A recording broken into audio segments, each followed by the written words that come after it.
Hello, welcome to another year of metal detecting with Silvermain. I thought I would do my first video this year by doing the one place that allows me to combine two of my hobbies, genealogy and metal detecting. And this is metal detecting a 40-acre plot that was once owned by my great grandfather Isidor Geier. Much of what I find has been destroyed by plows over the years, but I've also found a few intact artifacts and several coins. So sit back and enjoy, and let's see what we can learn about my immigrant ancestor. Isidor Geier was born on December 6, 1845 in Ungermickel, Bavaria, Germany. On March 9, 1870, he, along with his fiancée, Teresa Schwartz, and her brother Anton, boarded the steamer Donau in Bremen, setting off for New York City, arriving at Castle Garden on April 2, 1870. From there, they took a train to Wisconsin. On May 3, 1870, Isidor married Teresa and 3 years later bought a 40-acre plot of land where they raised 8 boys and 3 girls. So, let's see what we can find on this 40-acre plot that they may have left behind.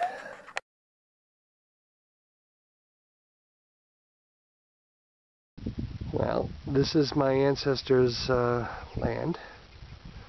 As you can see, it's still snow covered, but I plan to do it soon. And here's where I found a bunch of artifacts. I may give it a little shot, but I doubt I'm going to be able to find anything today. The ground's probably way too frozen. But I've come here the last 4 seasons when I start off my detecting, and sometimes I have good luck, sometimes I have none at all. So, just to let you know, in the coming weeks, I will be here. I'll get back to you when I do. Great grandfather's land. And I'm going to metal detect it today, and hopefully we'll be able to find some interesting goodies for you. Roughly where you're seeing this flat patch right here, over to that ridge over there and over, is probably where the house stood based on the debris field that I have. But it's very hard to find stuff here. It's a real challenge because of the iron content in the soil, probably from plows and stuff like that. But I hope I can give you something good and have a good video presentation for you. So I'll get back to you as soon as I find something really interesting. Well, one of the first things I do when I try to search this area is look for any signs of habitation. And this is just an example. It's just a plate fragment, nothing extraordinary about it, just other than a little indication I'm scanning in the right spot. I'll get back to you if I find anything more exciting. Another site of habitation, some crock pottery. I found a lot of it on here, but still no luck in anything significant, but we'll keep searching. If nothing else, I'll still have a couple of coin clips from last year to show you that is tied with this land. So, till then, I'll get back to you. Well, I've stumbled across something that looks like some kind of button. Good find. Knocked that off the scavenger hunt here. So far we've had our plate fragment, pottery, crock pottery fragment, and now a button. So, get back to you as soon as I can. Another sign of habitation. It looks like red brick. So I'm pretty close to the foundation, and I also find a lot of these square nails. So we'll see what else we can find here, but it's getting difficult. I'll get back to you. Another telltale sign. Looks like we got some old mortar. Probably that went between walls and stuff. Pretty flimsy. But again, another telltale sign of a building. So, we'll keep looking. Another one on my hunt here is something I find here every year. It's a bell fragment. It's been chopped up from being plowed time and again. But soon I might have the whole damn thing here. So we'll see what else we can find. Well, whatever it is, it's something good. It looks like a badge or a something. I don't know. I thought I had a large scent for a minute, but it seems to be some kind of button or badge, so I'll get back to you as soon as I find out. I finally got a coin here, and hopefully a good coin. It's got some writing on it, and it's a disc, and it's round, but what it is, I don't know, but I'll have to get back to you as soon as I can. I want to say it's a 2-cent piece, but whatever it is, it's a good find. We'll get back to you and let you know what it is. Well, I just stumbled across something, and it's a small buckle of some kind, or a snap. Not a bad find, but again, the goal here is to find a silver coin or something etched with a name, so I'm going to keep searching, and I'm sure I'll find some interesting things besides the fact if I never find it at all anyway, so I'll get back to you as soon as I can. Well, I got what you would call semi-roundness. I don't know what it is. Don't think it's a coin, but it seems to be some purpose, so we'll get back to you and find out what it is when I get home. Well, here's another piece of the puzzle to a harmonica reed. Found several pieces of it over the years, and it almost was inevitable to find another piece, so here we go. Yeehaw! Well, first, and just a rivet, but came in pretty loud, so I'll get back to you if anything of significance is found. But just a rivet or a button, it's hard to tell.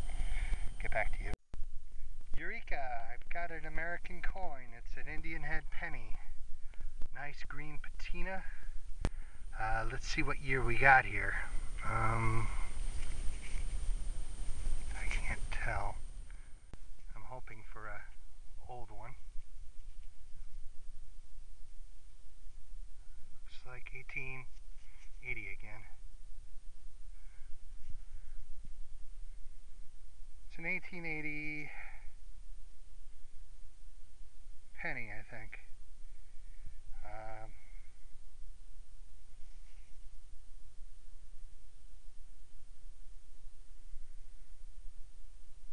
I'm going to say 1886, but that's another coin, and that's a darn good find. That would be my 4th Indian in this place. So, Eureka! I'm still going to come back for one more time, I think. Get back to you as soon as I can. This is a good find. Rust item of the day. It appears to be some kind of handle. Maybe to a cupboard or a door. It's hard to say. I'm no expert at these things, so just wanted to show you this one. It's not one I usually take home, but interesting find nevertheless. Get back to you. Well, we got something significant here. I think it might have a writing or design. I'm not sure which. It could be what the things I'm looking for, but I can't tell. It looks like a design though. Good find, and I'll see if I can find something else of significance. But it's a good find, whatever it is. Well, it looks like we got another button here. Unknown type. Don't know. Doesn't even look like it has a design, which is always a bummer. But I'll take it. It's a good find. Get back to you as soon as I can. Could be nothing, but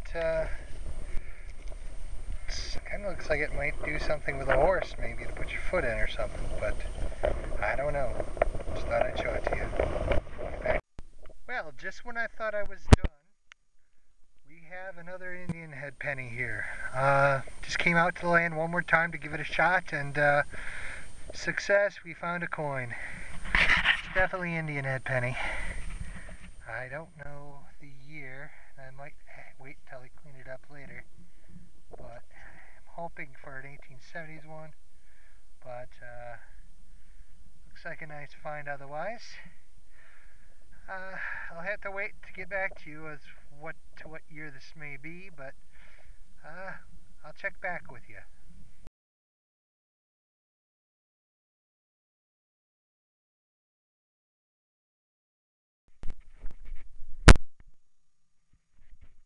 Well, today I'm out here at a parcel of land that once belonged to my ancestors, hoping to find Well, the ultimate would be something with the name on it, but the next best thing is an old coin, and I finally got one. Not very deep either. I'm in a plowed farm's field. There's no sign of buildings left over from that period of time, but in the process, I dug up what looks like a nice Indian head penny, and from the looks of it, it's a year of 1882. So this coin could have been held by my great-great-grandfather or one of his children. So I came here not thinking I was going to find much, but hallelujah, I found something good. We'll get back to you if I find anything else. This makes my day. Well, I'm again out at the land, and not but a few inches deep, I found another Indian head penny. Don't know what it is yet, but it's a nice Indian. See the back side a little bit more clearly than in the front. But an Indian's an Indian, and it's from my land, my great-great-grandfather's land again. So I don't know if it's a real old one or not, but it made my day. Tried the church where he went to and only found wheats, but an Indian is a better find. I'll get back to you soon. These are the totals out at the land this year. I will try to go through this pretty fast, but anyway, this is unusual for me, but 5 coins out at the place was pretty good, and I will get to those after a few shots of other things. Here's a nice decorative piece with a unicorn on it. I don't know exactly what it goes to, a box or again, could be to a clock, but it's a nice piece nevertheless. Here we got some kind of buckle. This is a long piece of siding. I don't know what it's for, but anyway, here's another decorative piece with some kind of design. Again, don't know what it's for. Now, I believe that this piece could have something to do with the bell that I found, but I guess we'll have to see as I get more pieces of the bell as I continue doing this plot of land. I have a certain belief this might have something to do with the clock, but again, I don't know. And I think that would apply to this piece as well. Very strange piece. It's folded in half. It's circular and has several subcircles with it. The middle piece. So I think it also could be clock related. Here's the real mystery piece that I thought it was, the large cent. Turns out I'm not sure what it is. It has a number stamped on it. I think the number was 13. Don't know what that means. But, and again, I thought these were hinges, but it's just solid pieces of metal, so go figure. I have no idea what it is. Down here, of course, the rivet. Piece of harmonica reed. A group of similar type buttons. It's flat-like, don't know. Nice old button there. And there, it's has some wording on it. Not sure what, but here's a piece. I didn't know what it was at first, but there's a nice star motif on it. Probably another button. It certainly looks like a button or a cuff or something. I can't tell. Doesn't seem to have any kind of motif on it. Just another piece of scrap metal here as well. Of course, you've seen the bell fragment, and you will see more of the bell fragments as we go along. These are some, I don't know, pewter metal. It's hard to tell what it is. Of course, a bullet casing. Some other odd scraps of metal. Here's another plate fragment with a leaf motif. And thinking I had a piece of pottery here at first, and actually I think it's part of a head of a doll, because that certainly looks like an ear to me. More plate fragments, glass, some other unknown lead pieces, a clock and other twisted metal, of course your usual nails, but that's about it for all those finds from this year. So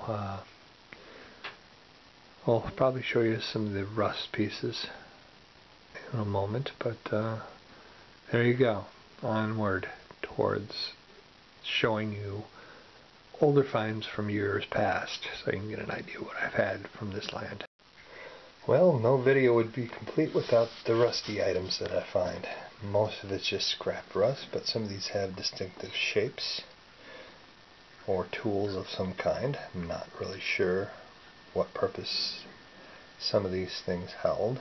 Like I said, that looks like a door handle to me, but I could be completely wrong. It'd be some kind of plow item. As well with this, I thought it might be part of a horse saddle or something, but again, I'm probably completely wrong. And then this I'm pretty sure of, I am right about. It's part of a cupboard or door handle. And I'll show you a still photograph of other past rust items, because most of what I find end up getting tossed into the garbage anyway. The only item I've saved from my previous excursions has been an axe head, and I'm going to try to electrolysis that. So, get back to you.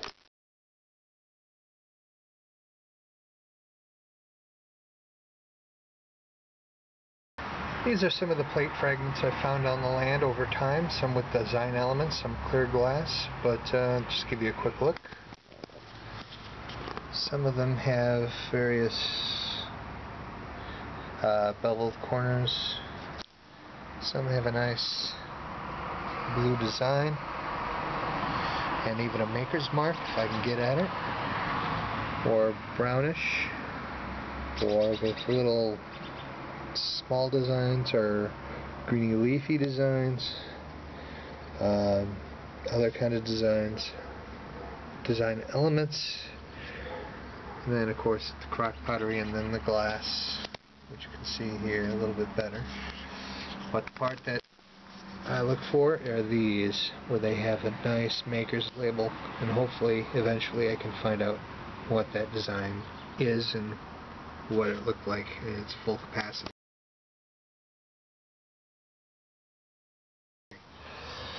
Here's some of the junk I haven't been able to identify. Some of the nails, other pieces which I could use some help with identification. Don't know what it is, but all just basically pieces of junk metal or have some other purpose.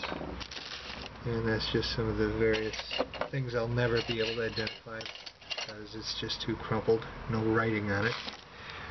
So those are the junky junk finds. Now on to some more good finds. Here's display case number 1, and we're going to go through the artifacts a little bit as quickly as possible.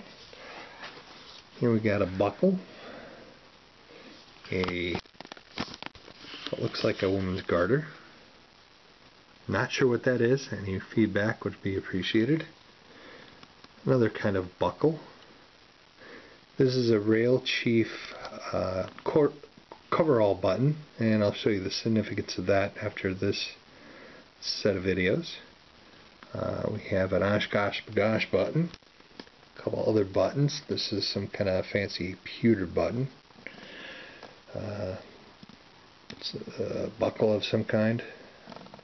Another one that you folks probably know more than I do, since I'm still a beginner. It's a fancy buckle of some kind. I think it's a buckle. I'm not sure, but it's kind of bent out of shape again through the plows. Here we got a toe tap, a couple other boot buckles like the one you saw in the video earlier. Unknown silver wash piece, a thimble, and some other kind of smaller cap of some sort. Here's something I wish could be identified. Only you folks can do that. Appreciate any feedback on that one. There's a piece of metal with a little inscription in it. but not sure what that is yet. Some various odd-shaped metals, and I don't know what they are. It looks like a jar lid of some kind. It looks like it might have some lettering on it, but I can't confirm that. We have a letter O. A broken spoon with kind of a carnival type of design on it, like a balloon maybe, I don't know. This is an interesting piece which might be related to a mantle clock, which I will show you next.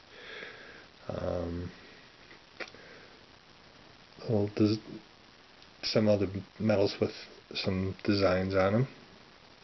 Don't know what they're to or what they went towards, but they all have some kind of flowery type pattern to it. But this is like some kind of little ring split in two. It's hung on the back. Here's an earring we'll focus on later in the video, and another piece of metal also that I'll focus on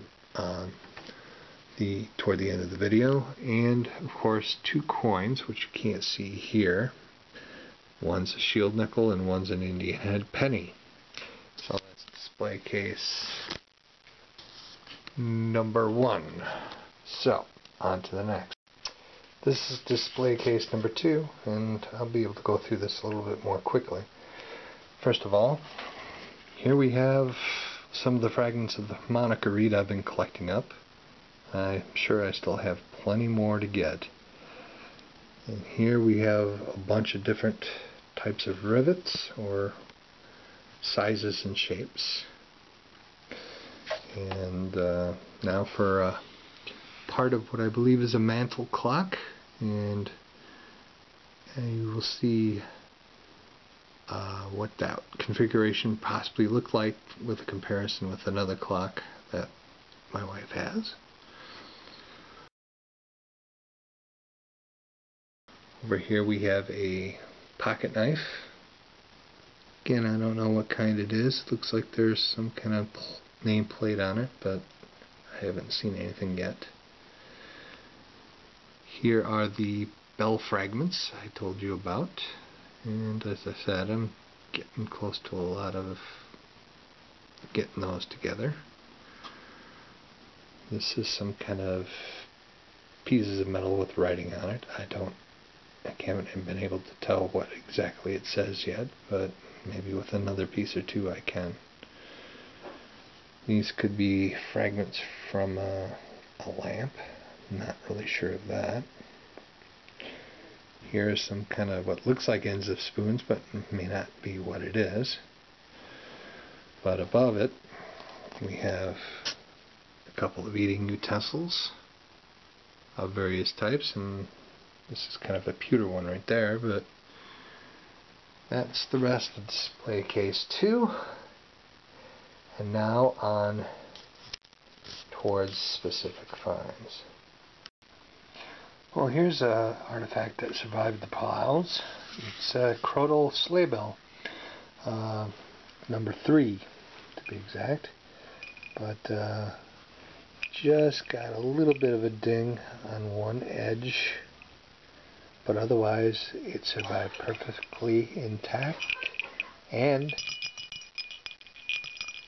it rings. On to the next relic. Here's a mystery relic for you. I don't know what it is. It's made out of copper. It's about the shape of a tongue depressor. It's kind of bent out of shape, but some people suggested it might be some kind of bracket. Another said it could be like maybe a wrist jewelry, but if anybody has any ideas, I would appreciate a little feedback, so hope you can give me some ideas. There was one piece of scrap metal that has a particular significance. It has, a patent number of 420 and a date or a year of 1871.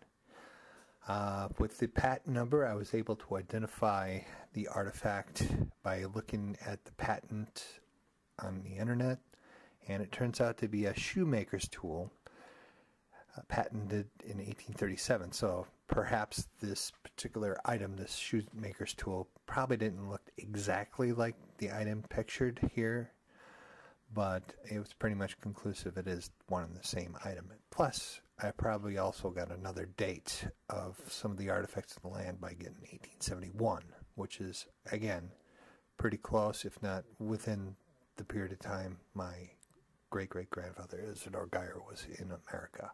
Of all the artifacts that I found out at the 40-acre plot, one in particular could be in a photograph. That is the earring.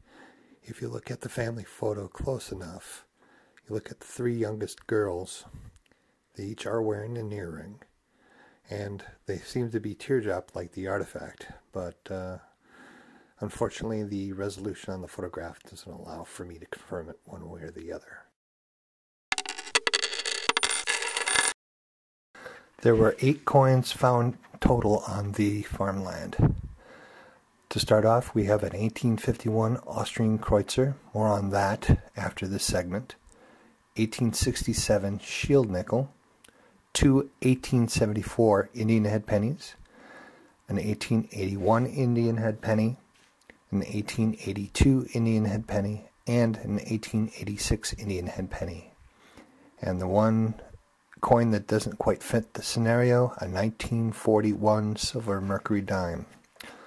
One could conclude that most of what I'm finding out on the farmland probably dates to the time that my great-great-grandfather Isidor Geier occupied the land, from 1873 to 1903.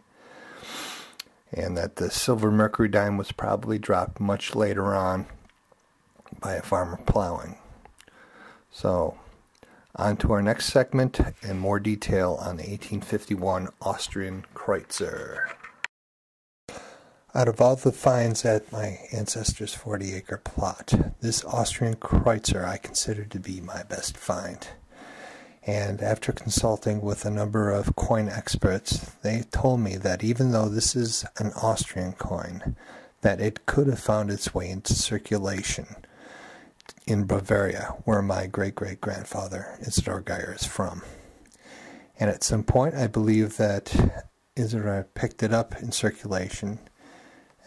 He took it with him going up to Bremen, and then boarding the steamer Donau, and then headed for New York, where he landed at Castle Garden. From there, going to Wisconsin to live with his uncle for the first few years, and then buying that 40-acre plot. And at some point of the duration of his owning that land, he had dropped it. And 100+ years later, I metal detected it out of the ground. Well, there you have it. That's my Geier's ancestor's 40-acre plot that I detected in the past, but I can only detect it for a short period of time due to planting season. So we'll return to that place probably late in the fall, and I'll be detecting other of my ancestors' farmlands as well, where I've done in the past. Some might be shorter than this video, but I'll have a few interesting finds from the past to show you as well. Until next time, may all your finds be silver.